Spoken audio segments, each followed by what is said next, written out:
بڑے فیصلوں کے لیے بڑی بیٹھک جاری، غیر ملکی سرمایہ کاروں کو فول پروف سیکیورٹی دینے کا فیصلہ۔ قومی ایکشن پلان کی اپیکس کمیٹی کے اجلاس کی صدارت وزیر اعظم شہباز شریف کر رہے ہیں۔ آرمی چیف، چاروں صوبوں اور گلگت بلتستان کے وزرائے اعلیٰ شریک۔ پاکستان میں چینی باشندوں اور غیر ملکیوں کی سیکیورٹی کے امور کا تفصیلی جائزہ، ملکی مجموعی سیکیورٹی صورتحال پر بھی غور۔ آج بلایا گیا خصوصی سرمایہ کاری سہولت کونسل کی اپیکس کمیٹی کا اجلاس مؤخر۔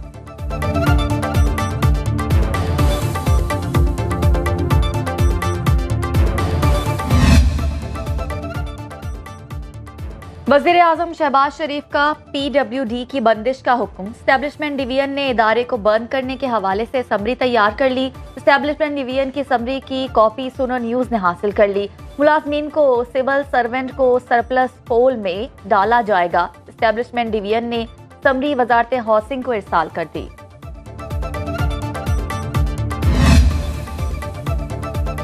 چینی وفد 3 روزہ دورہ مکمل کر کے وطن روانہ۔ وزیر اعظم شہباز شریف اور army chief general Asim Munir سے چینی وزیر لیو جیان چاؤ کی سربراہی میں وفد کی ملاقاتوں میں بزنس ٹو بزنس شراکت داری بڑھانے پر اتفاق۔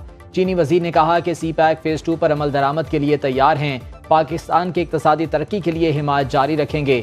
وزیر اعظم بولے سی پیک پر مکمل سیاسی اتفاق رائے ہے، نئے منصوبوں کی جلد تکمیل اور ان پر عمل درآمد اقتصادی ترقی میں اہم کردار ادا کرے گا۔ ISPR کے مطابق آرمی چیف نے سی پیک منصوبوں کی کامیابی کے لیے مکمل تعاون کی یقین دہانی کرائی۔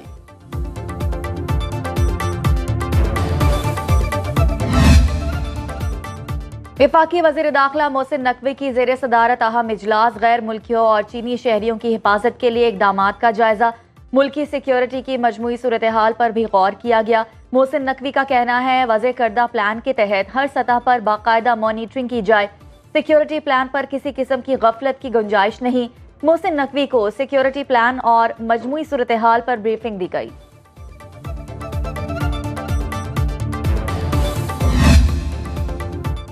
غیر ملکی سرمایہ کاری بڑھانے کے لیے SIFC کی کوششوں کے مثبت اثرات۔ مئی میں غیر ملکی سرمایہ کاری میں 264% اضافہ ریکارڈ۔ بیرونی انویسٹرز نے $51 کروڑ سے زائد کی براہ راست سرمایہ کاری کی۔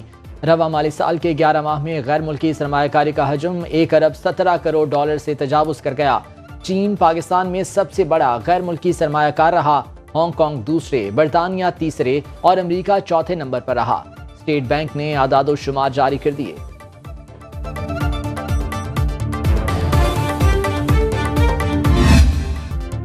سی پیک پر حکومت، اپوزیشن اور تمام سیاسی جماعتیں ایک پیج پر۔ سی پیک پر سیاسی جماعتوں کے مشترکہ مشاورتی اجلاس میں Tehreek Insaf, JUI، Peoples party, مسلم لیگ نون اور MQM سمیت تمام جماعتوں کے نمائندوں کی شرکت۔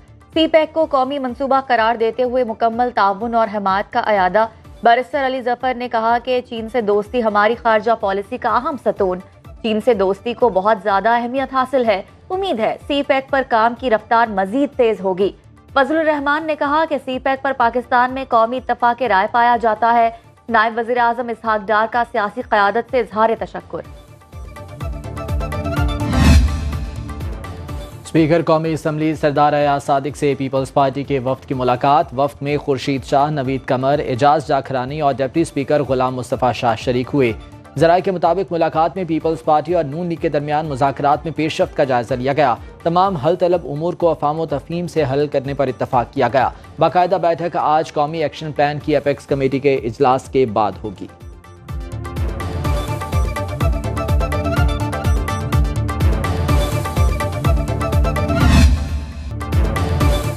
قومی اسمبلی اجلاس میں بجٹ پر گرما گرم بحث۔ MQM پاکستان نے ملکی قرضہ اتارنے کا فارمولہ بتا دیا۔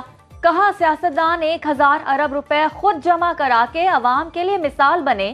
مصطفیٰ کمال کا کہنا ہے کہ پہلے ارکان اسمبلی اپنا حصہ ڈالیں، پھر عوام سے قربانی مانگے۔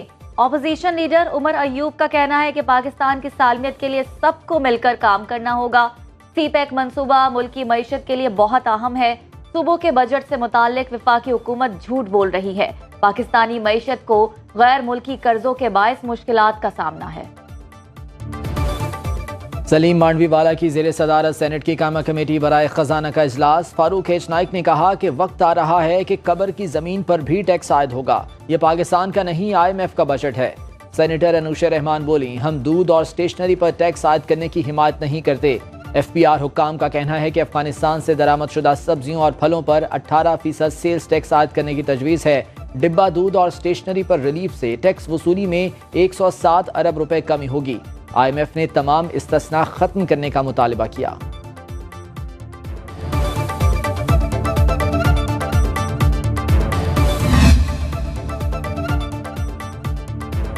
پاکستان اور IMF کے درمیان ورچوئل مذاکرات میں بڑی کامیابی۔ ذرائع کے مطابق IMF نے بجٹ میں سخت معاشی فیصلوں کو خوشائند قرار دے دیا۔ بجٹ کی منظوری میں سیاسی جماعتوں کے مثبت کردار کی تعریف کی۔ معیشت کی بہتری کے لیے ٹیکس چھوٹ محدود کرنے کو سراہا۔ IMF کے وفد کی اگلے ہفتے پاکستان آمد متوقع۔ وفد نئے قرض پروگرام پر بات چیت کرے گا۔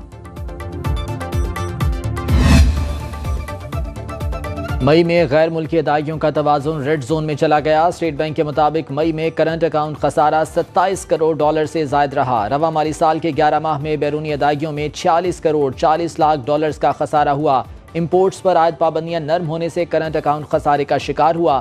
برآمدات میں 3 ارب ڈالرز کا اضافہ بھی بیرونی ادائیگیوں کا توازن برقرار نہ رکھ سکا۔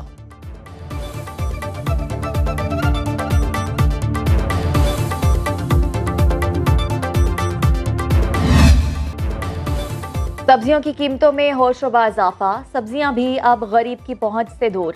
دیسی لیموں کی رسد میں کمی۔ بازار میں لیموں 500 روپے فی کلو بکنے لگے۔ ٹماٹر 150 روپے فی کلو تک دستیاب۔ پیاز کی سرکاری قیمت 110 روپے مقرر۔ آلو کی قیمت 100 روپے فی کلو تک پہنچ گئی۔ ادرک 800 روپے کلو تک فروخت کیا جانے لگا۔ مرغی کا گوشت مزید 17 روپے سستا۔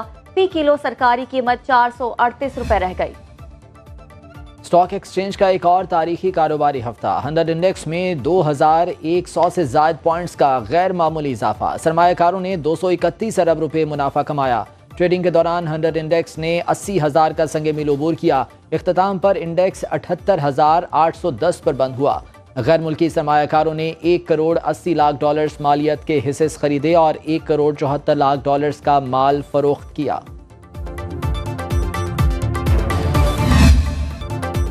ٹیکسز نہ دینے والے مراعات لے رہے ہیں۔ امیر جماعت اسلامی حافظ نعیم الرحمان کا کہنا ہے بجٹ میں عوام پر ٹیکسز کا بوجھ ڈالا گیا۔ نون لیگ، پیپلز پارٹی اور MQM نورا کشتی میں مصروف ہیں۔ مزید بولے پڑھے لکھے اور باصلاحیت نوجوان ملکی حالات سے تنگ آ کر بیرون ملک منتقل ہو رہے ہیں۔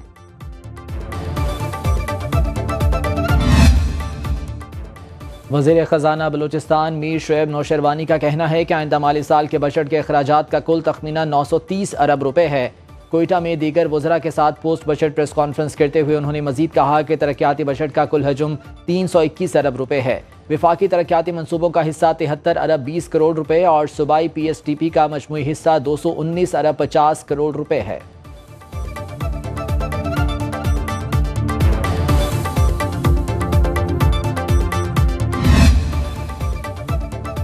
عام آدمی کو اشیاء خورونوش کی سستے داموں فراہمی کے لیے میکانزم بنایا جائے۔